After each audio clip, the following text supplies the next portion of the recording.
Today's project is Japanese braiding. Now we talked about when we made our cork trivets together, we talked about things being woven and things being knit and things being crocheted. Well, there's another way to interlace elements, and that's called braiding, and that isn't so much making something that's two-dimensional, it's more one-dimensional because you take the elements and you cross them over each other in special ways. That's called braiding. And a braiding that they do in Japan is called Kumihimo. That's a Japanese word. Kumihimo means a gathering of threads. And these are threads that have been gathered together doing the Kumihimo technique.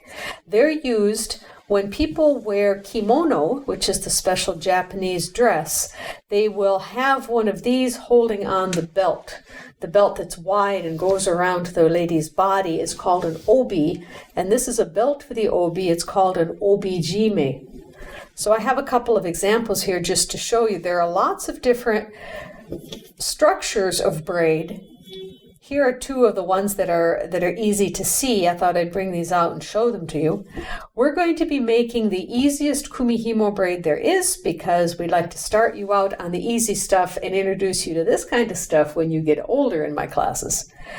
So in your toolbox, tool bag, you will find a disc. That's a braiding disc, also called the foam disc, and you will also find a baggie with your little weights. These are called tama in Japan, the weights that are used in Kumihimo, but these are just little plastic placeholders for the tama, and they're just going to be used to keep our threads organized while we do the braiding. When you get into the older classes and we start doing actual Kumihimo on a wooden stand, we have very different looking tama. But that's what we have for this project. I've chosen for myself out of my bag 2 colors of yarn that I like a lot. And I'm going to pull out 8 pieces of yarn, 4 of them in this color, 4 of them in this color, and I want them to be about the length of my arm. So by holding it there and pulling it back here, that's 1. Now, of course, that I have the measurement, I can just pull them together. And without a lot of muss and fuss, there's number 2. Lay him on as well. Do you see how I'm using the ones I've already cut as a measuring tool for the one that I'm getting ready to cut? And there's, as long as I keep the ends together, I can use this technique to measure. This yarn seems to be a little sticky. So there's 4 pieces of yarn, the length of my arm, in the first color.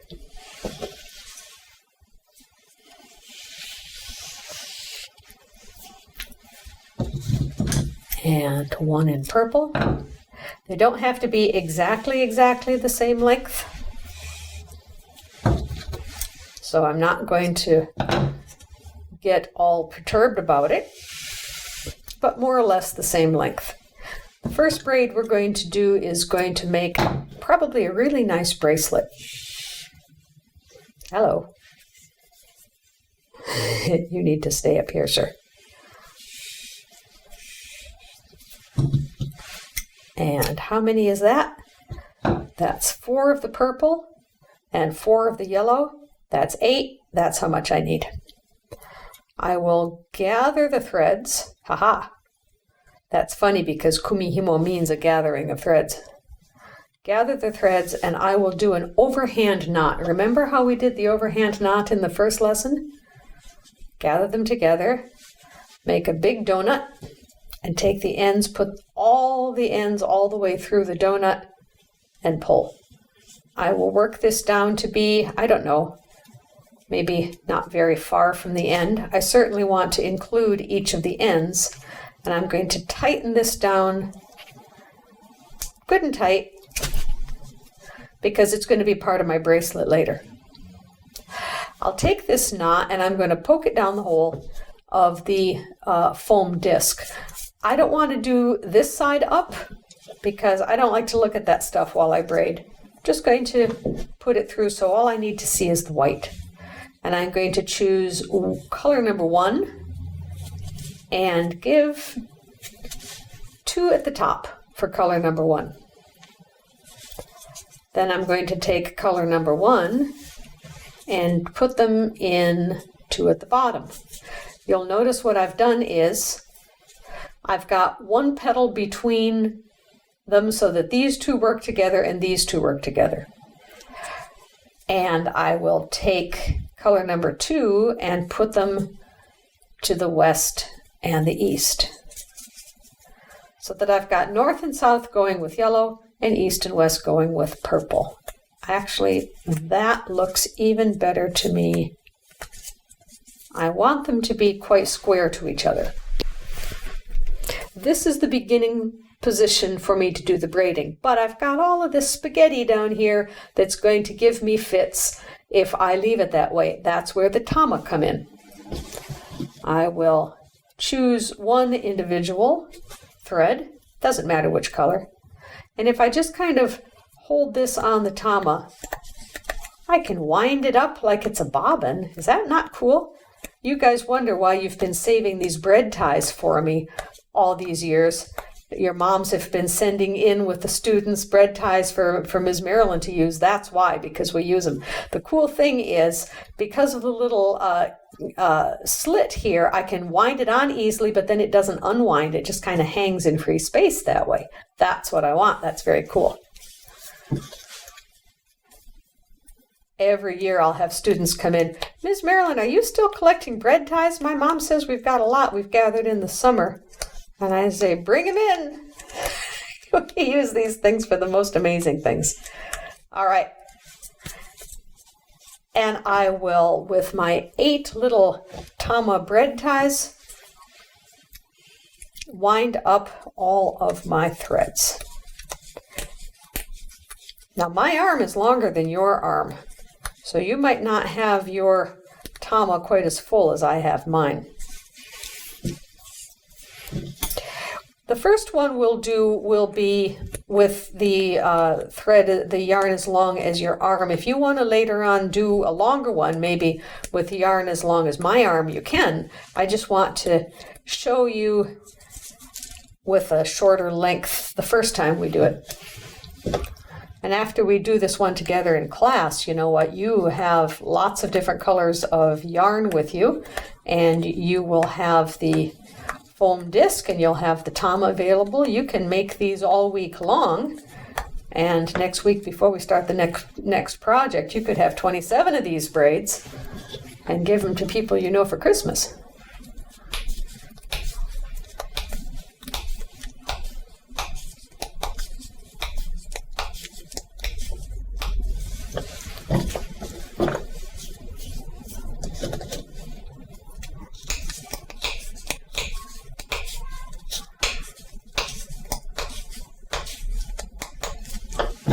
And 1 tama and 1 string left. That works out pretty well.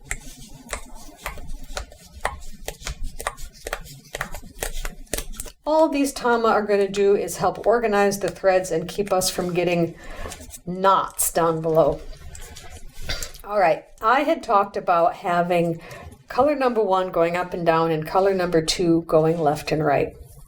There is a pattern to this braiding, and I want to show it to you. Pardon me. I'm going to take the one at the bottom left. Notice I didn't pick up this one. That's the bottom right. I want this one, the bottom left. And I'm going to take the bottom left and go straight up to the left-hand side, up at the top. So left goes up to left. The next move is the one on the right goes down to right. So you saw left goes up to left, right goes down to right. And then I'm going to rotate it a quarter turn so that now purple is up and down. And I'm going to do exactly the same thing. The left at the bottom goes up to the left at the top. The right at the top goes down to the right at the bottom.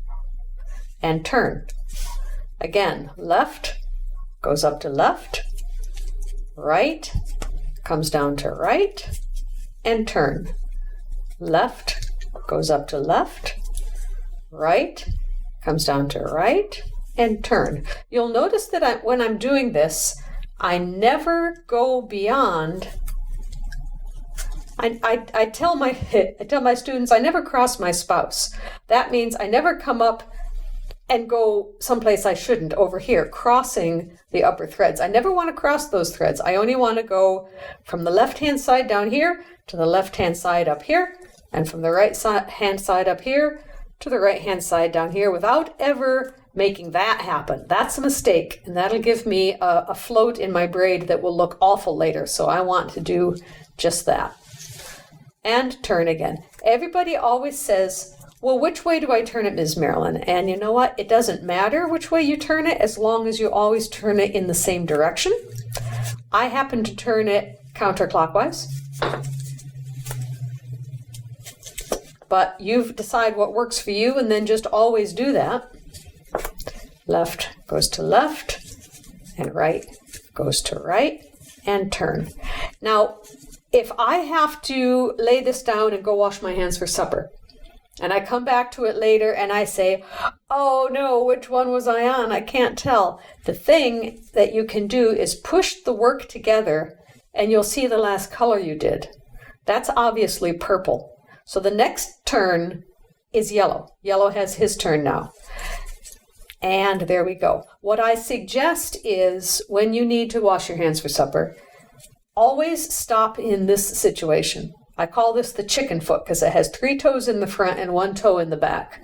And now you can lay it down and go have supper, and when you come back, you'll pick it up and go, I remember what I was doing. I've just done left goes to left, so I know that the next thing is right comes down to right and turn. As you're doing this, your Thomas strands are going to get shorter and shorter, and at any point, you can just give yourself a little more length. Don't unwind it so much that they start tangling with each other, though, because they will. This is actually a really slick setup to do the Kumihimo braiding because it's portable. You can take it with you in the car, and while you're traveling around with your mom, if you don't get seasick, traveling around in a car, you can work on it and make braids for yourself and make friendship bracelets and make necklaces for your friends, anything you want. I just stopped doing the work without leaving the chicken foot for myself as a reminder. So that wasn't very clever, teacher, was it? Let's take a look and see which one had their turn last. If I take the very top threads and push them together, the color on the very top is yellow. So yellow has had his turn, and now it's purple's turn. Left goes to left, right goes to right, and turn. Before too long, you'll start being able to see that down the center hole, a braid is forming. Left goes to left, right goes to right, and turn. Let's get ourselves into a chicken foot so that I can stop a second and take a look at what's happening down below. Can you see that? We're starting to get a spiral braid coming out the bottom of the hole. And that is so cool. I have chosen 2 colors that are very, very different from one another, not only in the color, that is to say the yellow versus the purple, but also the fact that my purple is very dark and my yellow is very light.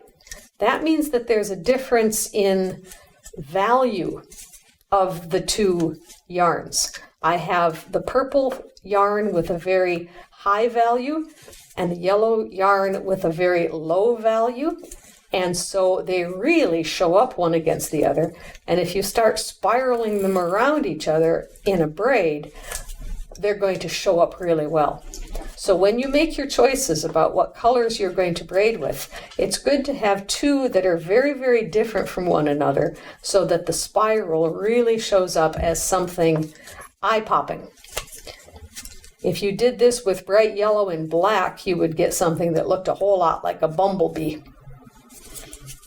Okay, there is our braid coming.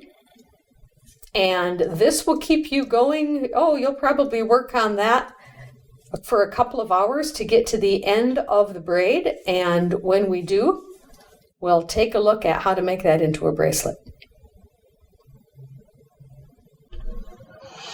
Okay, I've got all of my length used up that was in my Tama clips. I was able to take the Tama clips off as it got short enough that they weren't doing any good, and put them back in my baggie to put back in the tools bag. And I kept on doing the braiding until such time as one of my strands was too used up for me to do anything more with. I mean, I think I can probably still bring this across and get it to stick, but maybe not. So that's where I've done as much as I can.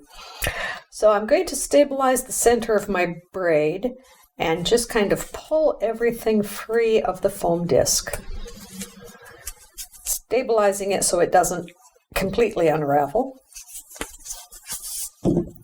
And these are the strands that are left over.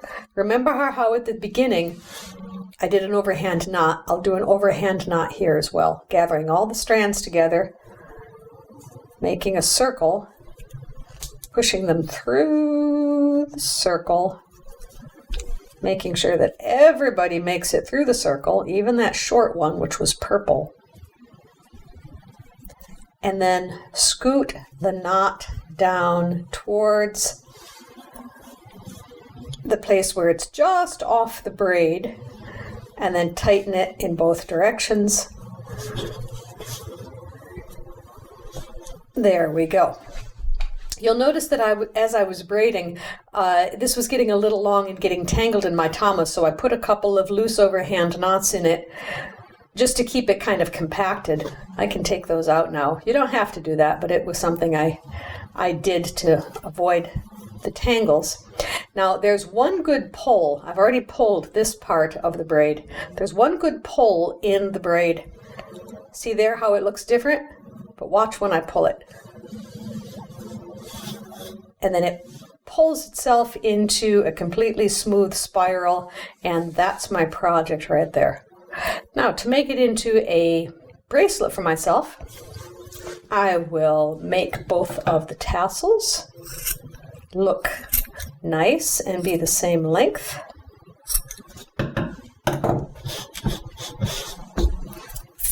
And now I'll do a square knot to make a bracelet for myself. Do you remember the square knot from the first unit? In this case, I don't have different colors, so I just need to remember that one stays active and one is not active. I'm going to say that this is the active one. He goes over and does the work of coming around. Now he is still active even though he's changed hands, which means he goes around again, comes around, and there is my square knot. And there is my Kumihimo bracelet.